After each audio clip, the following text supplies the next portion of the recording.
સાલો તેવી સૌરાષ્ટ્રની ભૂમિની અંદર અને ગીરની અંદર આપણે પહોંચી. સાલો મિત્રો, ફરી એક નવા વિડીયોમાં તમારું બધાનું સ્વાગત છે.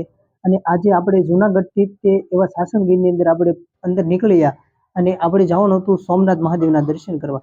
જેવા તે અમે સાસણગીર અંદર નીકળ્યા એટલે અમને એક સિંહ સર્જન જોવા મળ્યું, જે લગભગ કોઈના યુટ્યુબમાં પણ વિડીયો ઓછા છે. તો ચાલો આજે આપણે સિંહ સદનની મુલાકાત કરવી અને થોડો ઘણો એનો ઇતિહાસ છે. નામદાર નવાબ મોહમ્મદ ખાનજી બાબીએ તારીખ 19 નવેમ્બર 1911ના રોજ પ્રથમ મુકામ અહીંયા કરેલો અને પોતાનું રાજ્ય અહીંથી સંચાલન કરતા. અને અહીંનું જે રાજ્ય હતું એ અવારનવાર અહીંયા આવતા અને જતા. આ સાસણ ગામનું નામ હતું. અને ત્યારબાદ આપણી ગવર્મેન્ટ 100 વર્ષ પહેલાં આ વન વિભાગને જગ્યા બધી આપવામાં આવ્યું અને વન વિભાગ દ્વારા સંચાલન અહીંનું કરવામાં આવ્યું. જેવા તમે અંદર જાઓ એટલે અંદર પૂરેપૂરું જંગલ ટાઈપનું અંદર બધું બનાવેલું છે.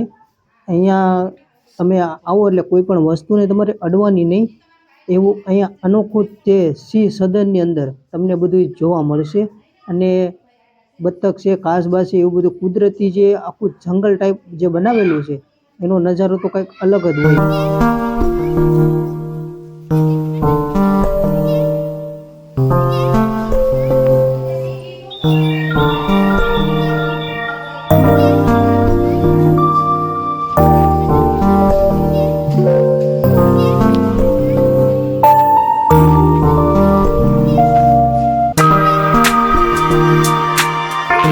જેવા આપણે અહીંયાથી બહાર નીકળ્યું એટલે તરત તે સ્ટેડી બિયરનું આખું મોલ્સ ટાઈપનું આખું એવું બનાવેલું છે. અહીંયા આવીને ખરીદી શોપિંગ તમે અહીંથી બધું કરી શકો.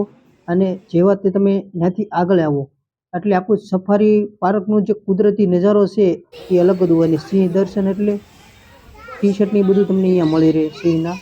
અને આ ગાડીની તમે રેન્જ જોવો તો લગભગ તમે 5 જણા હો તો લગભગ 3000 રૂપિયા પર ડે. એમ કહેવાય કે 100 વર્ષ અહીંયા શાસન કર્યા બાદ આ જગ્યા વન વિભાગને ફોરેસ્ટને દેવામાં આવી. તે પછી એવા આપણા પીએમ આપણા મોદી સાહેબ અહીંયા આવી ગયા અને આ જગ્યાનું ડેવલપમેન્ટ આખું કર્યું. અને પછી આખા રાષ્ટ્રપતિ આવી ગયા 2-3 અને આ જગ્યા અત્યારે વન વિભાગને આપણે સોંપી દેવામાં આવી. અને પછી આ આખું નવી રીતે ડેવલપમેન્ટ કરી અને અહીંનું સિંહ સદનનું જે આખો નજારો છે એ અલગ જ જોવા મળે. તો આવો અવશ્ય તમે પણ દર્શન કરી. આ કઈ રીતનું સદનની પહેલાં દેખાડ્યું સફારી પાર્ક જે અંદર જંગલની અંદર આવે એની પહેલાં 3 કિલોમીટર પછી આ સિંહ સદન આવે છે. અને આ તમે સોમનાથ જે રૂટ આપણે આવે છે એ સોમનાથ અને જૂનાગઢની વચ્ચે સિંહ સદન આવેલું છે.